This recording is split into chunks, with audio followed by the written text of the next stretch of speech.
Fine. Let's see. All right, what's this fight doing? Go away. You're not welcome, you're not wanted. Yes. So we talked about the two types of crops that the land gives and how they relate to the two types of love. The love that comes out of itself and love that comes out of learning Torah, out of meditation on Torah. So now he's going to take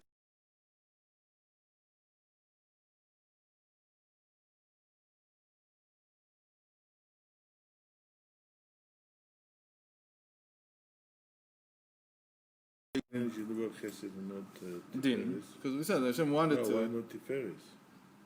No, because there's two types of energy. Kav yamin, kav small, left and right. And then Tiferet is like a unique, unified source that is both their source and both are and unites them after they emerge. The chesed by itself is not wanted. Why not? Just as Because much it's as too might much is. chesed. Just as much as Gvura is. Can said it. That's why you need in the end Tiferet. But the types of energy are Chesed and Gvura. Okay. Tiferet, you could say it's a third type of energy, but in a sense it lives off of the two others, or it gives birth to the two others. Tiferet is, the Kavim say, the middle axis of the Sfirot is like all representation of the Ein Sof, of the infinite. It's like a what? It's all a representation of the Ein Sof. And in a certain sense, when you talk about the Kav coming down, and the Kav of infinite light coming down from the Or Ein Sof, we're talking about Tiferet. Except here he called it Malchus. He said a few paragraphs up. And the reason he calls it Malchus is because in the end, it's Bariach HaTichon Mavriach Min HaKatzeh LaKatzeh. Everything along the same axis is all considered part of the same same element. Here it's Or Ein Sof. Okay. So now what happens with Chesed? So it says by Chesed we see the same. We Chesed in a sense is being the energy that the world was created with. Or again, Hashem wanted to create the world with din, but he saw that it couldn't sustain, so he added chesed into it, or rachamim. In any case, when you say amad v'shitef midat rachamim, it's more like what you're saying, that he already, when he added the chesed in, it was done in the sense already of being able to mitigate it between it and gvura and might. It's already it wasn't like. It's exactly actually what the Medrash is saying is that don't think of it as two opposing forces, because the moment that he added the second force in, as it were, he already added it in the way that it would work together with the first one, with the din. Okay. Like a shidduch, right? Okay, you already made the shidduch, right? V'chanal b'inyan or kadma down here. V'zeu inyan ve'eloket Yosef. שהוא בחינת חסדים, שכולם נמשכים בבחינת יוסף הצדיק. So we said Yosef brings it all down because he's the ganan, he's the gardener. וחנל בניין, before then it was the Yosef Avos. wasn't Tiferes. No, he's in Yesod. Okay. Before that it was Avram, Yitzchak, and Yaakov. But Yosef is the direct continuation. Yosef as opposed to all the other. Where's your side? That's why Yosef Where's isn't a your side? tribe. Where's your side? Here. So here. Yesod is here. No, this is what. You know. Where's your side? Yesod is along the middle axis. Underneath it. Why are you looking at it upside down? Underneath Tiferes. Okay. It's called Ele Toldot Yaakov Yosef. Yesod continues Gufa ve'brita chad hachashiv, says the Zohar, that the body and the procreative organ are considered one thing. Okay? In this sense, Yosef is continuing Yaakov. He's continuing the Tiferet. He's continuing the Torah. And what he's doing is he's bringing everything together. After that, you have David. And we talked about the difference. Yosef is the leader during the time of the exile, and David becomes the leader during the time of the redemption. But they have the same task. What they're doing is they're taking everything. They're even called tu kolelim sometimes. It means that each one of them includes everything that was above. So Yosef takes Avram, Yitzchak, and Yaakov, and he continues their work. And then David, in Malchus, in Kingdom, does the same thing. He also takes everything from above, not even necessarily through Yesod. Sometimes it's even just by himself. And directly, that's why when we talk about the four most important Sfirot, we either say Chesed Gvura Tiferet Yesod or Chesed Gvura Tiferet Malchut. Either one or the other. It's like two different manifestations of the same idea. Okay. So he takes everything together, and now he's responsible for it. Yosef basically becomes a patriarch. But he's not a patriarch, because there's only 3 patriarchs. So what is he doing? So he's continuing everything down the middle axis. Where does Moshe Rabbeinu come into that? Moshe Rabbeinu's Netzach. How does he fit into So in this scheme, Moshe Rabbeinu is Dat. He's also in the middle axis. He's the consciousness of it all. Yosef is like, he works. Moshe Rabbeinu is not about kelim. It's not about, the difference between Dat and all the other sfirot is Dat is mostly light and has very few kelim, if any at all. And all the other sfirot are orot ve'kelim. That's the big difference between them. So that's why when we say Dat, usually we translate it not as knowledge, but as consciousness. But knowledge also captures it, because it's like knowledge without the vessel, without the mind. And the mind is up in Chokhmah and Binah. What is Dat doing there? Dat is like the, it's the light itself. Knowledge of the mind sounds very dangerous. Huh? Knowledge. Ken, it's like an encyclopedia. It's very dangerous. It's not dangerous. It's just facts. Ken, that's why I don't like the word. That's why it. I don't like the translation. And usually I translate it as consciousness. But consciousness today in Hebrew is the word hakara. We saw hakara here. Yosef hikir otam ve'em lo hikiru. And hakara is conscious. Again, it's recognition, but in Hebrew it means it comes from the word nochri. Hakara comes from nochri. Ruth says, "Lama takireni v'ani nochriya." She's the one who uses it the most powerful way with both meanings. So why do you recognize me if I'm a foreigner? No, she was a ger. So hakara is really the consciousness, not in the sense of connecting to something. It's the opposite, right? In the Tanya, what does he say right away? The dat lashonit kashrut. But when you say hakara, you say nochri. It's like not to connect to something. So that word in Hebrew actually means the opposite. It's like the flip side of dat. So how do we explain it? We say there's dat and hakara. And dat is the chesed. Chesed connects. And hakara is from the gvurot. It's what doesn't connect. And when it says nashim da'atan kala, what it means is, in Kabbalah, is that they don't have the chesed. They only have the gvura. Meaning, that's why Ruth said, Lama takireni v'anochi nochriya. She saw that this is not a real connection. If you really want to connect, so you should have done what you should have done a long time ago, Boaz. She gave him a hint. She said to him, you should have married me, because I'm the last surviving, in a sense, it's like a yibum. It's not exactly a yibum, because she wasn't Jewish. But when she got married to them, but it's like a yibum of Beit Elimelech, your brother. So she said, "Lama takirem v'anochi nochriya." It's almost like she's taunting him. She's very grateful, but she went there to say what's going on. According to every measure of morality, you should have married me. So She wasn't Jewish then. She was already. She converted by Naomi, which, by the way, is a very interesting thing. It means that there was a base din of conversion by a woman. Something that I haven't seen discussed. But how could Naomi convert her? So I don't think there were any halachas of conversion. It was much more in being formulated. But even though it was being formulated, you see that she didn't have a problem with it. She did it herself.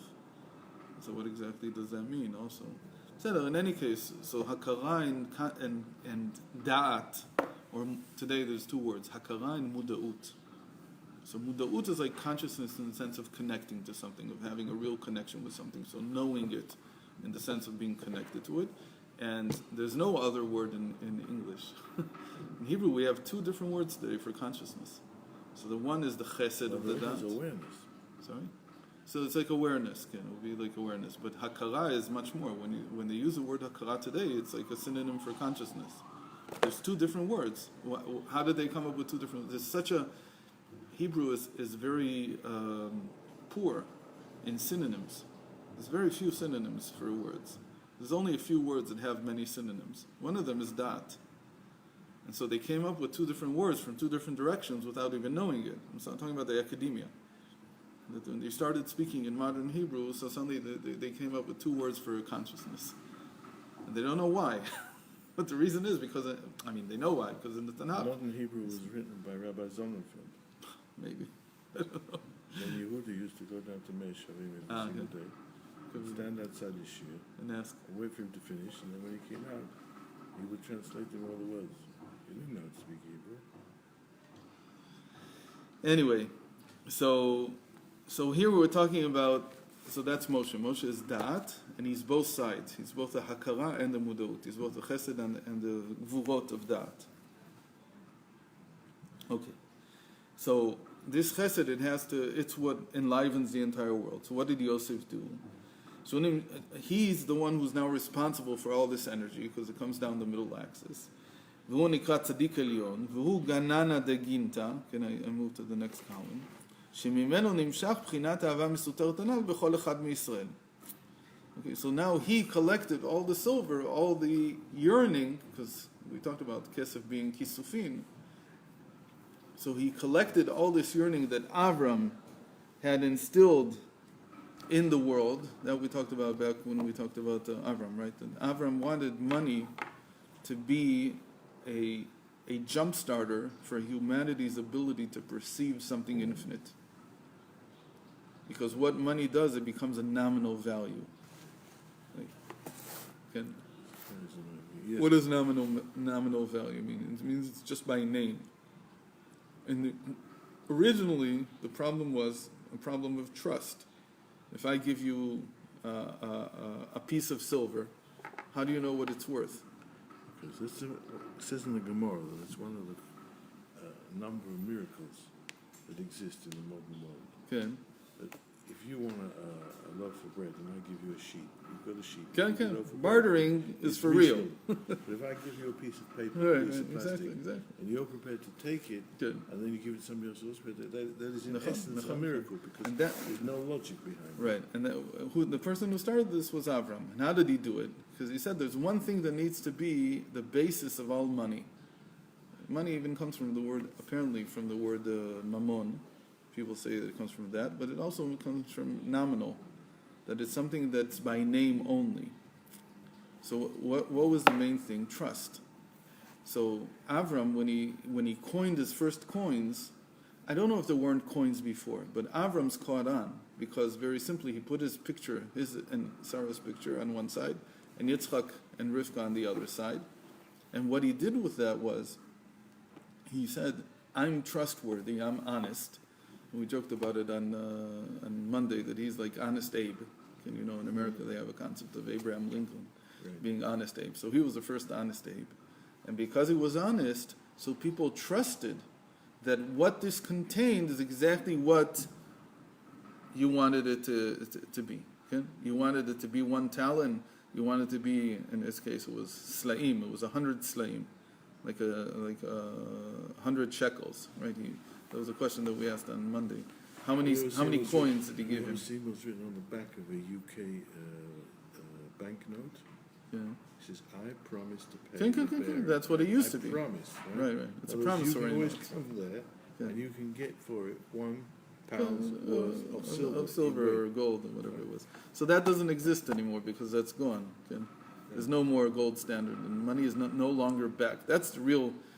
It means the moment we reach that level where money is just a number, so everybody is already in a spiritual understanding. Everybody has spiritual understanding. Money becomes something spiritual. It becomes a gateway to the mind understanding what something spiritual is, what the infinite might be like. Okay? But it's also the biggest avodah zarah that there is. It can fall into it, but it's not the biggest avodah zarah. There's worse avodah zarahs. It's taken over as the number one. Because there's none of the other terrible ones. Replaced the old ones. Yeah. We talked about that on Monday. You should hear not when you were in the women's class. Ah, okay. So he took all the silver. He gathered all the yearning that people had for the infinite, and that's what the power of Chesed is. When a person loves, what is he yearning for? What is the love? Love is a yearning for the infinite, and that's basically what it is. That's why kesef, silver, is Chesed, because it represents that yearning. When a person says, "I want to be loved," or a person says, "I want to love," those are the meanings of my life. So what he's talking about is that he wants a connection that is infinite in its depth, or infinite in its nature, or however it is. Okay. So what did he do? He brought it Beita Paro. Hu b'chinat hamalchut hanikra ginta ve'alma d'idgalya shu mekor nishmot Yisrael. So here he says he brought it to the house of Pharaoh. And we know that Paro represents his own house. That's the question, right? He should have put it in his storehouses. So no, he first brought it to Pharaoh's home. What does it mean? That he made sure. How many Jews were there at the time? There were only about 70, maybe a little bit more. A few more were born already. So he says all the souls from now on that will come out of these 70 families, out of these, and eventually there's 70 families. I want all these souls to be born out of a yearning for Hashem, for God. How do I do that? He's saying the Yesod takes all the yearning in the world, and he rebuilds the world by building what he's calling here the Malchut, which is the Ginta, the garden out of which all the souls of Israel emerge. He's building a garden. And it's called Beita Paro. Why is it called Beita Paro? What's the connection between Paro and Beita Paro? What's the connection between Paro and this Gan? So he says, usually Paro is explained in the Zohar in terms of Kedusha, especially that Paro who essentially put Yosef in charge. So he's another version of Lavan. We talked about Lavan a few weeks ago. So Lavan was also Loven Ha'elyon. He's also Keter. But he's a different aspect of the Keter. Here, Paro, he's the Malchus of the Keter. He's the storehouse, and he's the storehouse for all the Chesed in the world. That's how he's described. And eventually, from him, it's like another word for Knesset Yisrael. Why? Because in the end, all the Paro represents call it the unconscious aspect of that I'm yearning. He doesn't even know what he's yearning for. It's like every Jewish soul that's born is born with this craving, and it tries to figure out in this world what it's craving for, and it doesn't really know. It thinks maybe I'm craving for pizza. Maybe then it grows older. It says maybe I'm craving for love. Maybe I'm craving for money. Maybe I'm craving for joy. He doesn't know what he's craving for. But in the end, what is he craving for? He's craving for the infinite. That's what he's really craving for. It's called Paro because Paro is Otiota Oref. It's the backside of that. So you're not completely conscious of it. You don't know exactly what it is you're looking for. So he's looking. He can't figure out what he's looking for. He's looking for Hashem.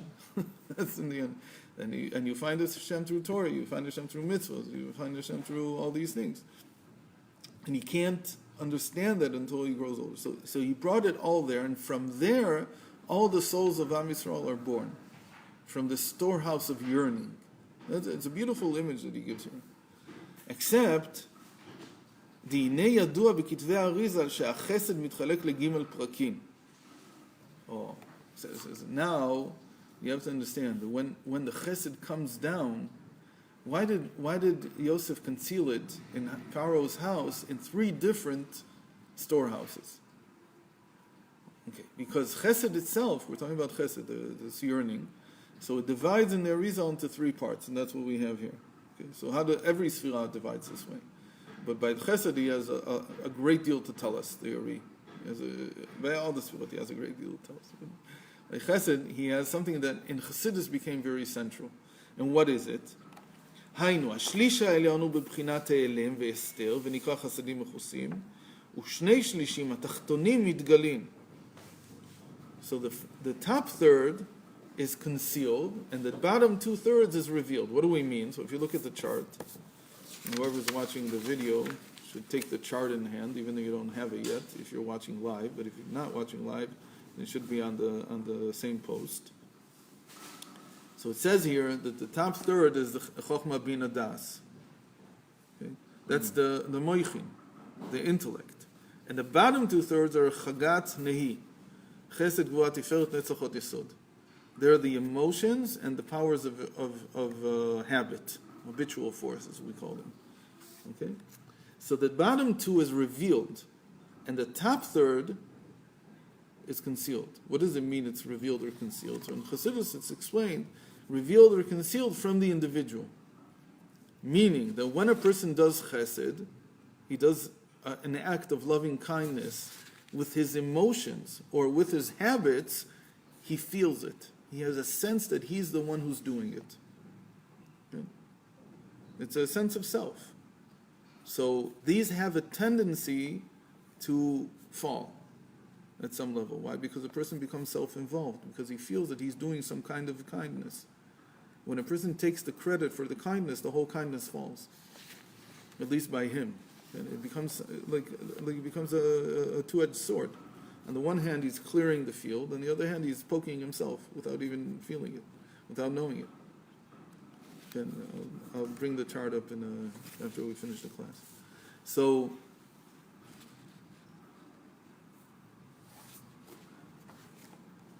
this is how it divides. So it's between the intellect and the emotional and habitual. The intellect is concealed from the person. What does it mean to do chesed in the intellect? And what does that mean? It means that a person is gaining his emotions from the Torah, from the intellect. And when it's still in the intellect, meaning if a person davens, and we talked about this in the beginning of the week, he davens and he tries to express his emotions, so there's a great chance that these emotions are coming directly from the heart. But if during davening he's able to keep his composure, even though he feels tremendously inside, so that's emotions from the mind. Or to say it another way, even when I give somebody tzedakah, okay, my feeling should be like I'm just doing it because my intellect tells me to do it. Of course, you have to smile and everything because it's a great mitzvah. You should be happy when you're doing a mitzvah. But it's not that I'm taking pleasure from the act itself. The only emotion that I have, the emotions I have are created in the mind. It means to be mindful of what I'm doing, but not to let it descend down into the heart. Because when it descends down into the heart, it becomes a feeling of self. It tends to shatter there, it tends to fall. So he says here that that it's divided into a third and 2/3. This is a chiddush from the Alter Rebbe, that this is how you should read it. Now, this was his 3 treasure troves. And because they were revealed, they also shattered.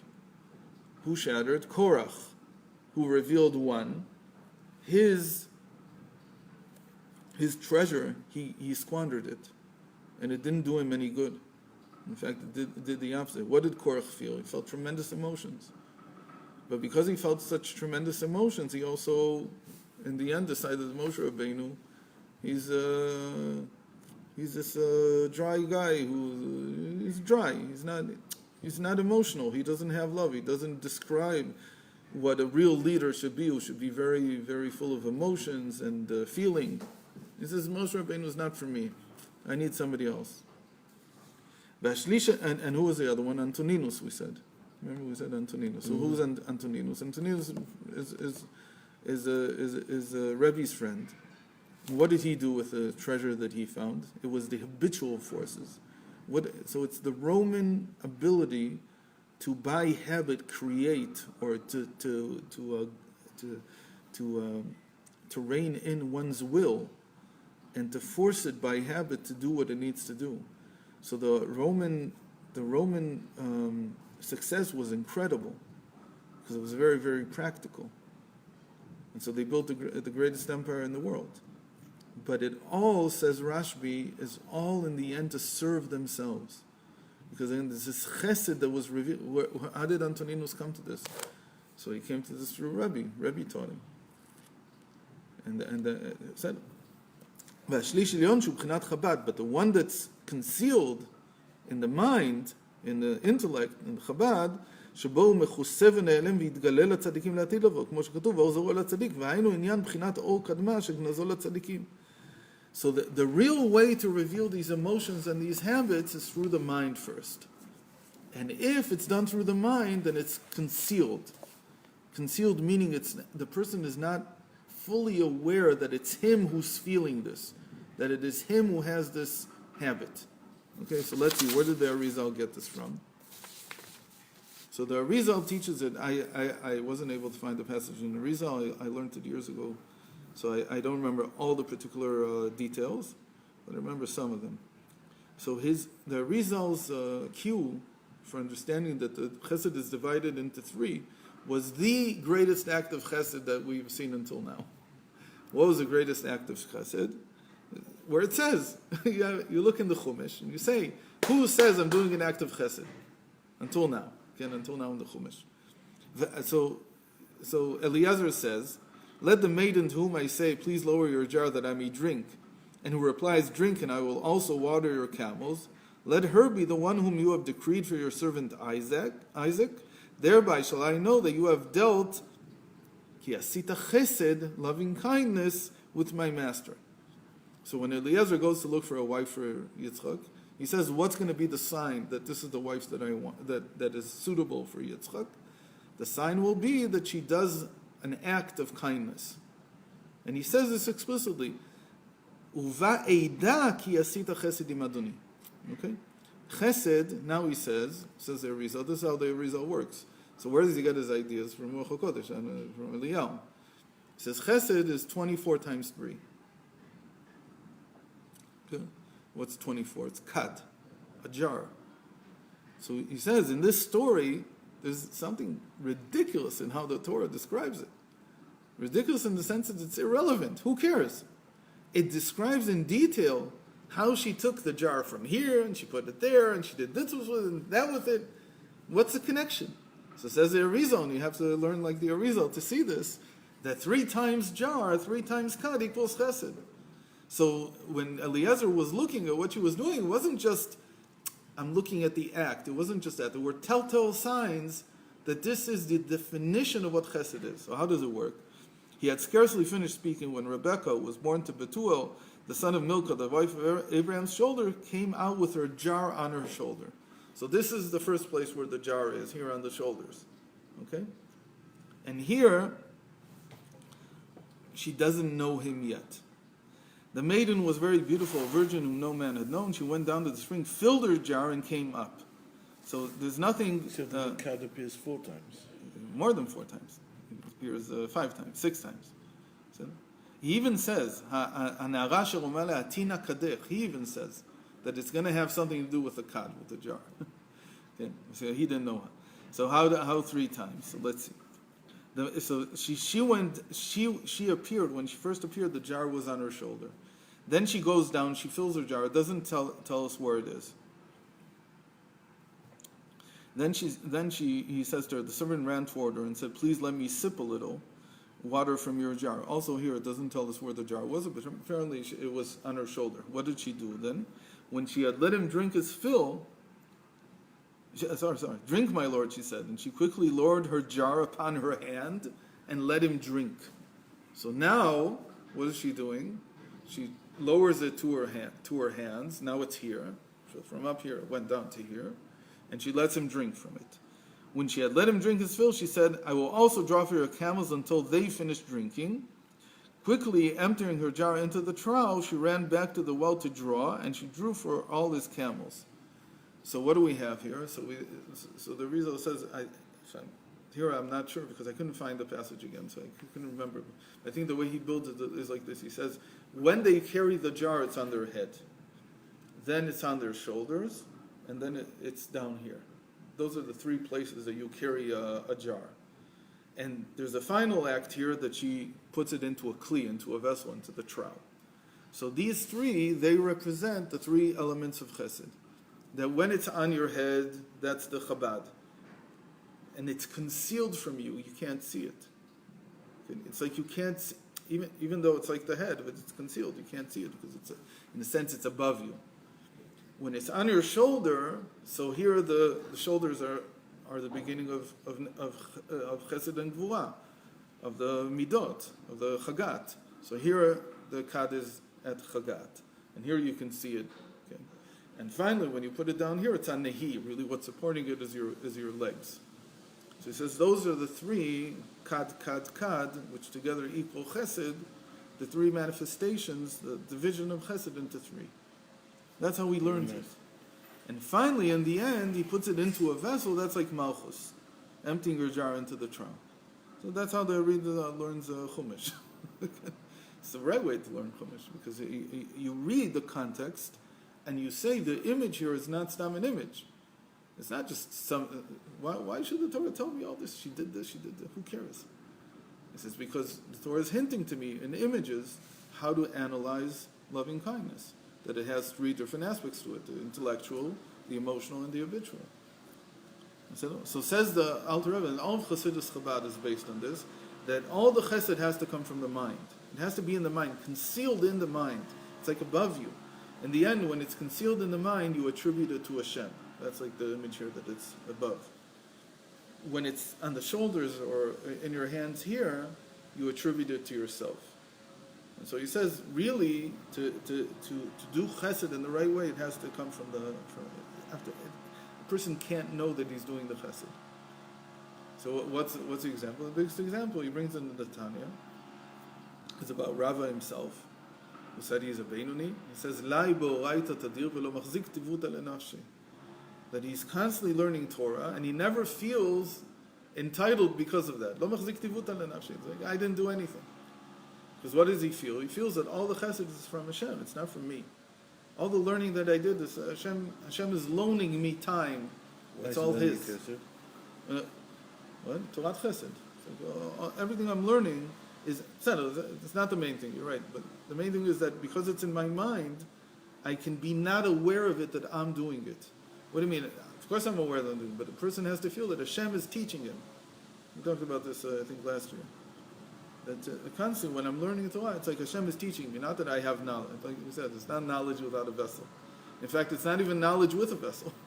It's somebody speaking to me and telling me Torah. So who's speaking to me through these words? Hashem is.